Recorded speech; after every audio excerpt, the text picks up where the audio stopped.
Hello, this is Top Prep Sports Interviews by Sunil Sunder Raj.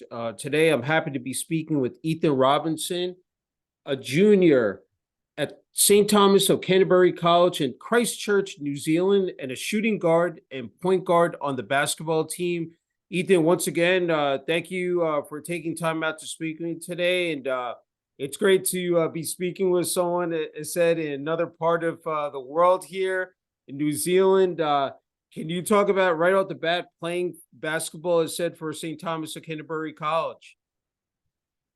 Uh, I just recently started playing basketball for St. Canterbury of College as I moved schools. It's been a Okay. great experience, super competitive environment.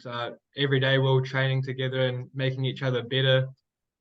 Um, we went to nationals this year and we top 20 school in New Zealand and we're all juniors. So we have a chance next year to be the top school in New Zealand, which hopefully we will be. Which just comes from us practicing really hard. So yeah. Yeah. No, that's fantastic. Can you just describe the level of competition, is said here as well, Ethan? Can you please repeat that? You kind of like cut out. Oh, sorry. If you could just talk about the level of competition, said among the teams, and especially like again with the St. Thomas of Canterbury College, and just going up against other schools as well.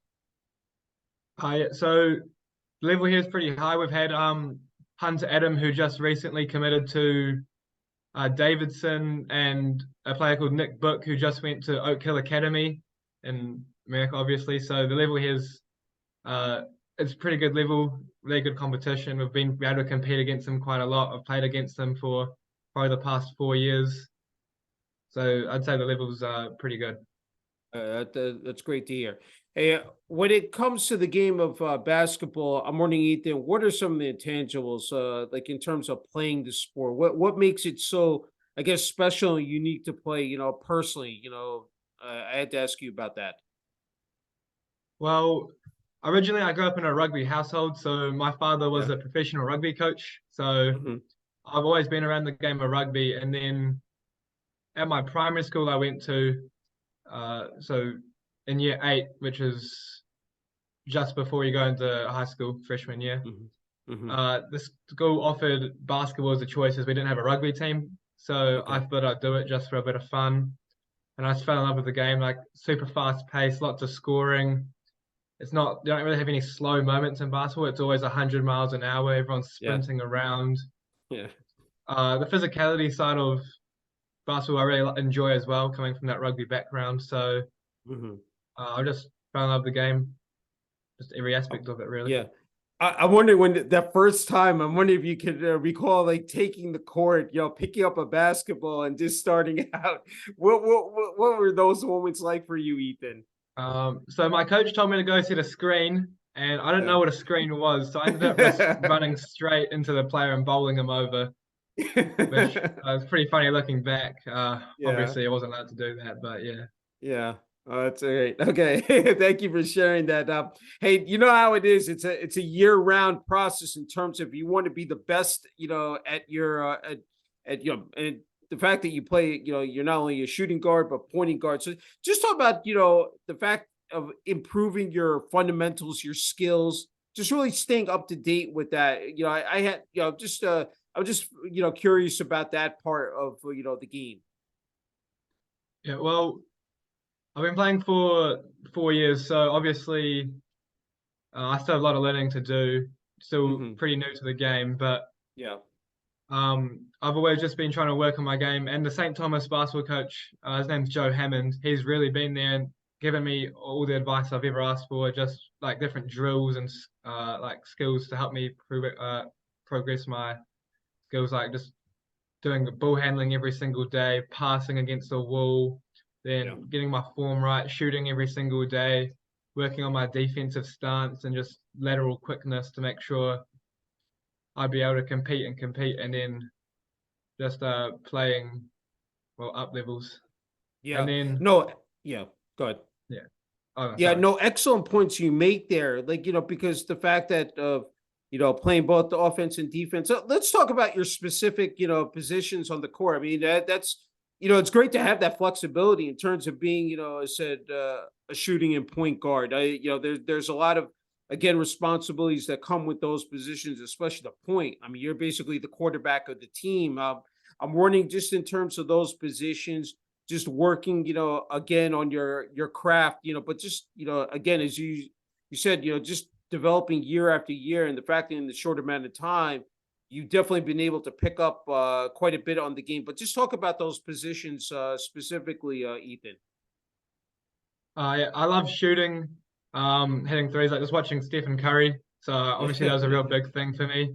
Yeah. So I shot 43% from three this season, and then also Victor Oladipo. I watched a lot of his older games, and I thought he was a mongrel on defense. So that's Yeah. something I really wanted to add to my game, to really try to be real physical when I play defense. Hmm.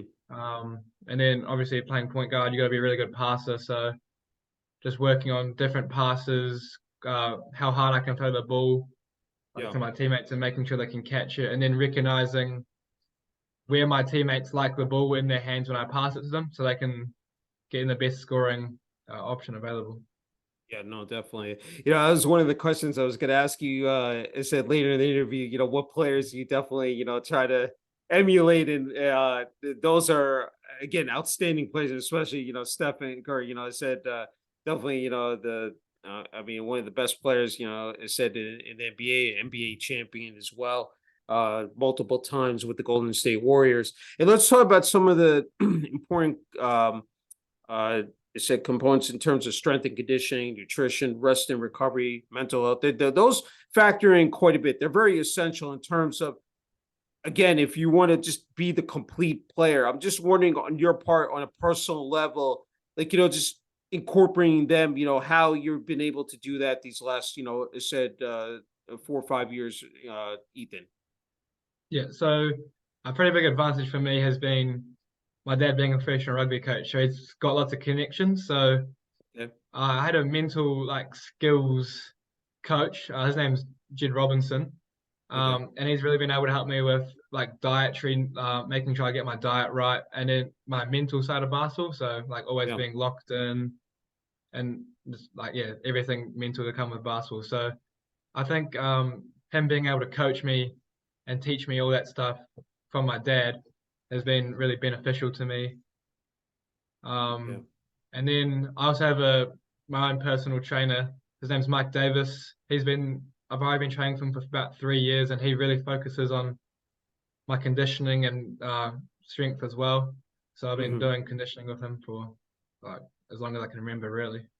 Yeah, it's fantastic to hear. I think people really underscore, you know, when you have the physical aspect, of course, of the game, but the mental part is just, again, is so critical because if you don't have that, in terms of that confidence and just, on the court, you really can get lost in the shuffle. I mean, you really can, it can really throw you off your game and basically sink you. Would you agree, said with that assessment, Ethan?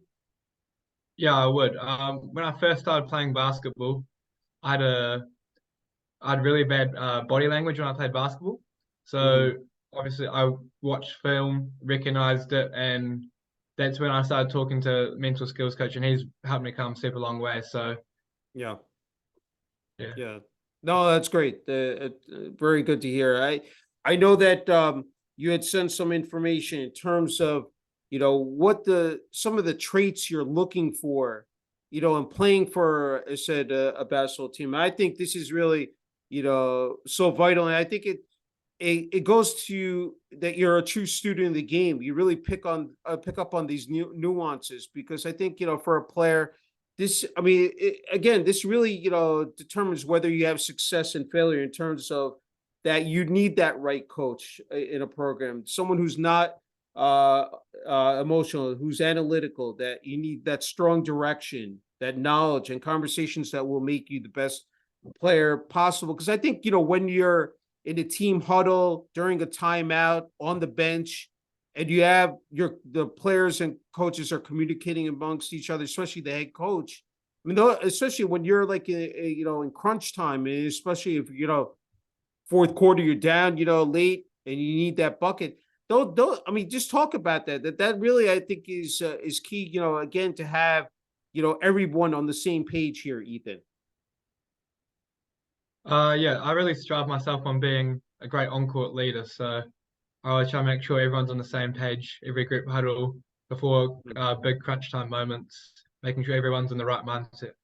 Yeah, I'm wondering from a player's perspective, and I'm always again curious and fascinated about this. Is that during when you're in the midst of a game, from your perspective, what you're is going through your mind, what you're seeing out on the court, because and even from like being on the bench as well. But I think more is that emphasis should be placed on during the game is that what transpires, what go. I mean, because as you said, up and down. You talk about it here in your notes with the high tempo, especially in transition play and stretching the floor. But talk about that, like from playing the game again for the past several years. What is during the game? What are those moments for you? Can you describe that, Ethan?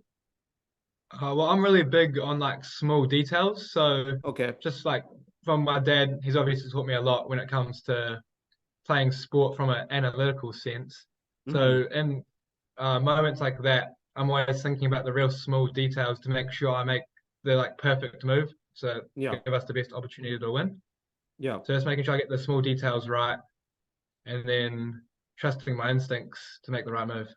Yeah, that's terrific. I, definitely applaud you on that. And, I love that unselfishness on your part, because a lot of people, they say, feed me the ball, I said, I want to be the guy. But, the fact that you're willing to dish the ball, willing to, find the open man, I think, because when it really comes down to it's a team game, all five guys, as you said, on that court got to be in sync, in terms of, again, if you want to be successful, you want to win games. That's really what it comes down to, the nuts and bolts of it, Ethan. Yeah, I agree. Yeah, no, that's great. As you said, you come from a strong rugby background. Both your parents, and then your dad being a professional rugby coach. I'm wondering, you might have answered, sorry, but just how that has shaped you as an athlete. From early on.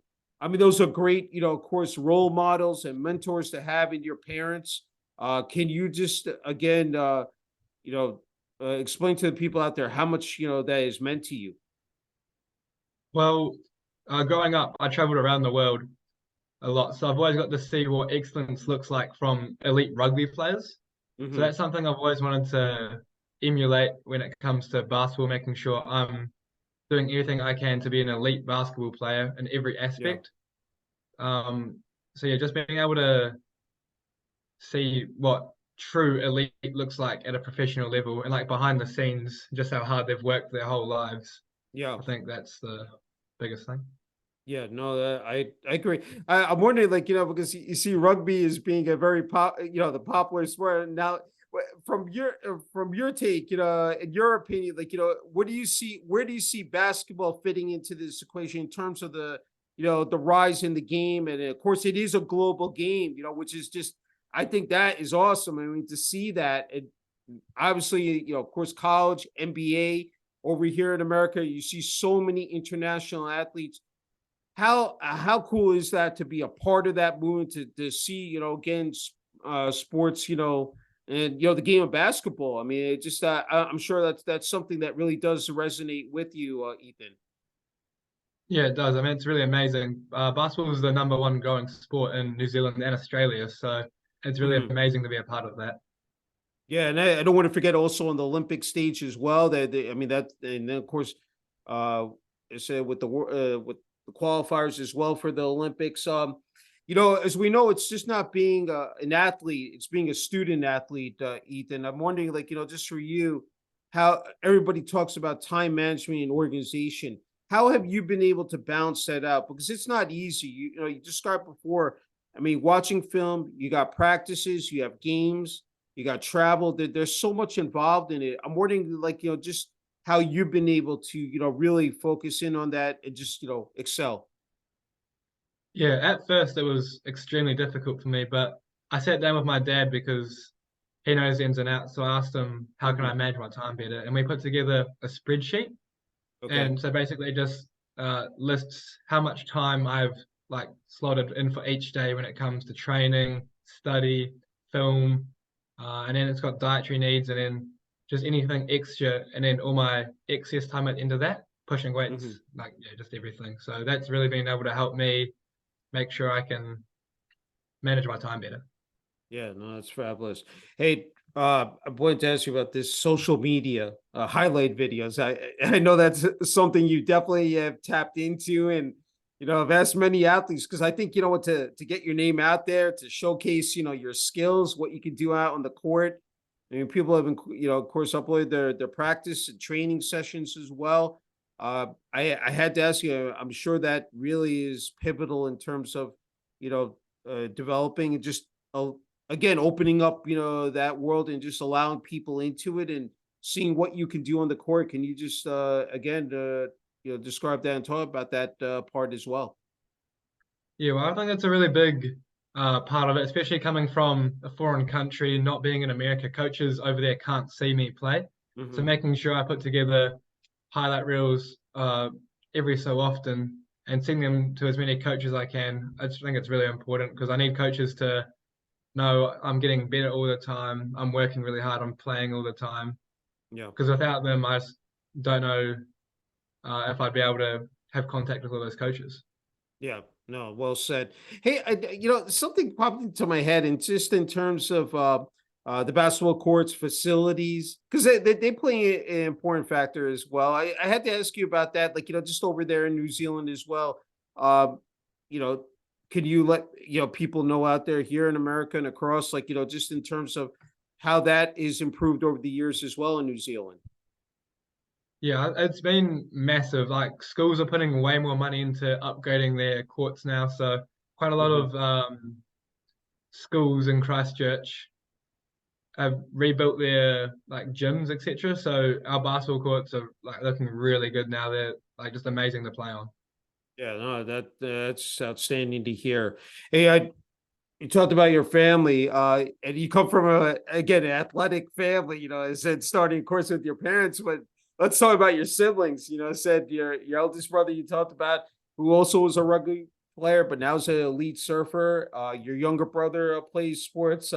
You informed that your sisters didn't take up any sports, but are excelling in the classroom. So talk about that. How to be able to relate to your siblings and have those conversations, over sports. And of course you're in basketball, but I'm wondering how that has worked out. That's got to be again very special, like in terms of being able to talk with them, just about your experiences on the hardwood court as well. Yeah, well, I think the best part is we're all super competitive with each other. So Hmm. we could not like just be playing soccer in the backyard and we'll make it super competitive because we always want to compete with each other just because we all come from, well, like we've just been raised that way. So my Yeah. oldest brother, really good surfer, um, really elite surfer when, especially when he was younger. So Hmm. he's been able to taught me surfing because when I was younger, that's what another thing I really enjoyed doing. It's one of my hobbies. Hmm. So yeah, just being able to compete with him and that, and then he really loves basketball as well. So he always tries to play me one on one, but he can Yeah. never beat me. So That's great. Hey, I like that. The fact that you have hobbies where you can really kick back, you can de-stress, because there is so much pressure, and how competitive it is, in terms of playing basketball, but then also the rigors of academics as well. And that's great. I mean, the fact that you love skateboarding, surfing, mountain biking, rugby, going to Bible study and hanging out with family and friends. So there's so much to unpack there, but the fact that you have so many hobbies that you really can again focus in on, and that's got to feel good in those moments. You really can, just take a deep breath and just, be able to focus in on them. But just talk about that. I mean, because I'm sure it brings a lot of freedom just in terms of that on, the athletics side of it. Just talk about that as well, Ethan. yeah, I think it's really good to have a good balance of working really hard, and then having time to yourself and being able to relax. Because if you're always Hmm. working too hard, eventually you're gonna get injured or something, and then you're not gonna have anything that you enjoy doing. So I think Yeah.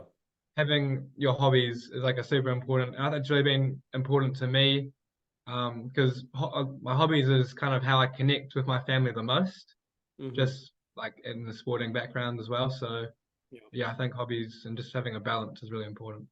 that's wonderful.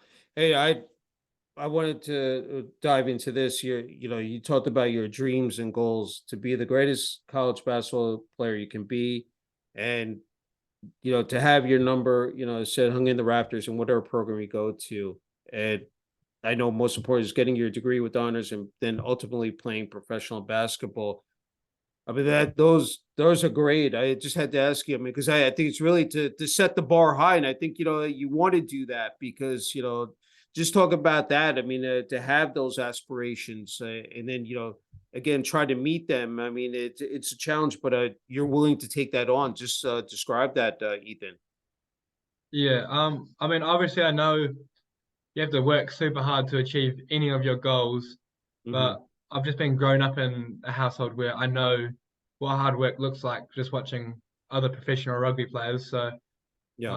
I just want to keep working hard and making sure I can push myself to the limits every single day so I can become as close to that goal as possible. Yeah.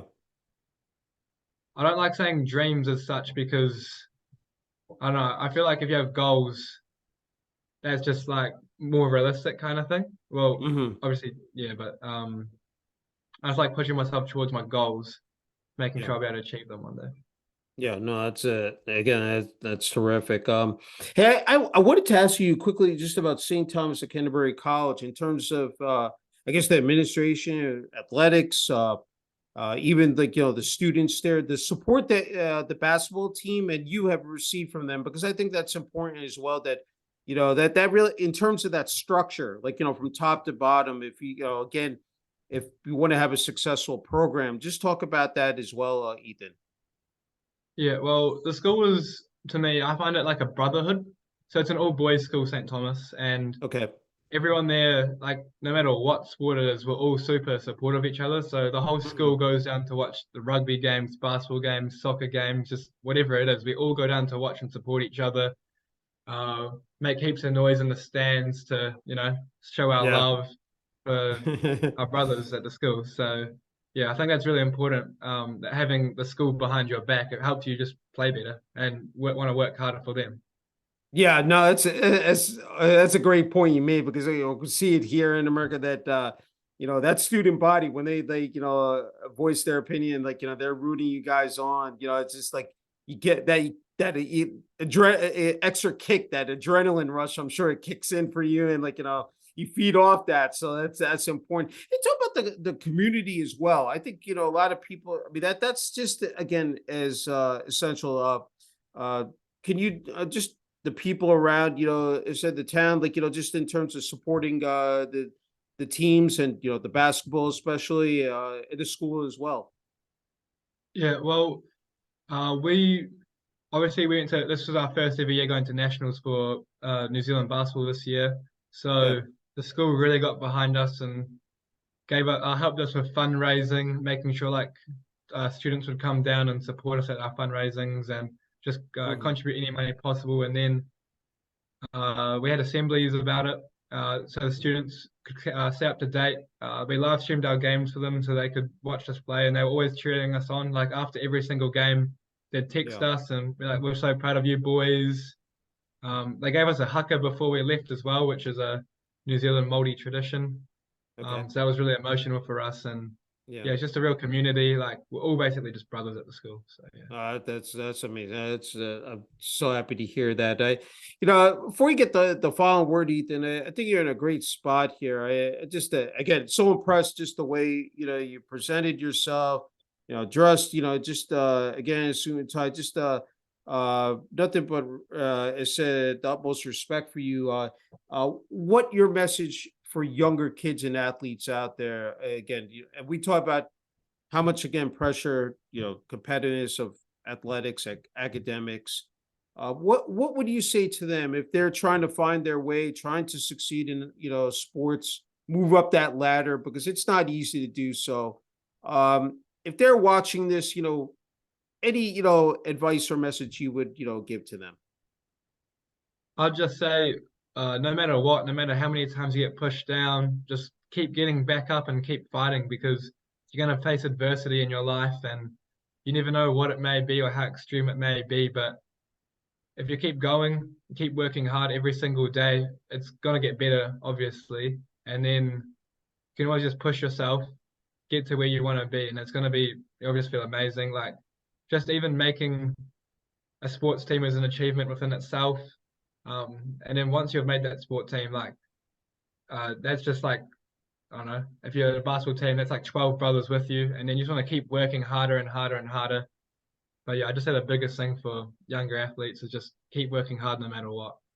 Yeah, no, just sound advice, I said for those younger kids and athletes out there.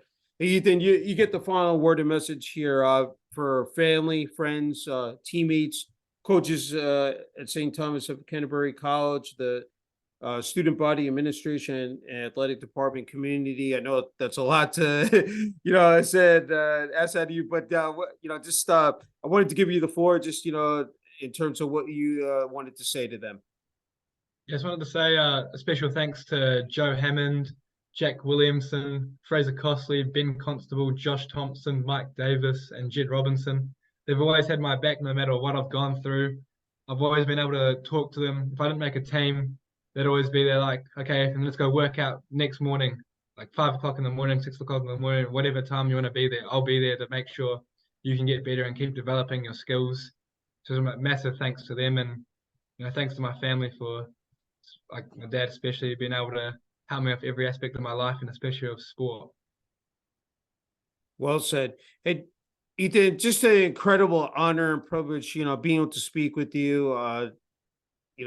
Congrats on your success. I know there's more, for you to achieve here, said years to come. And again, can't wait to see, what you do, said from this point on. Thank you so much. I really enjoyed the interview. Thank you. Thank you.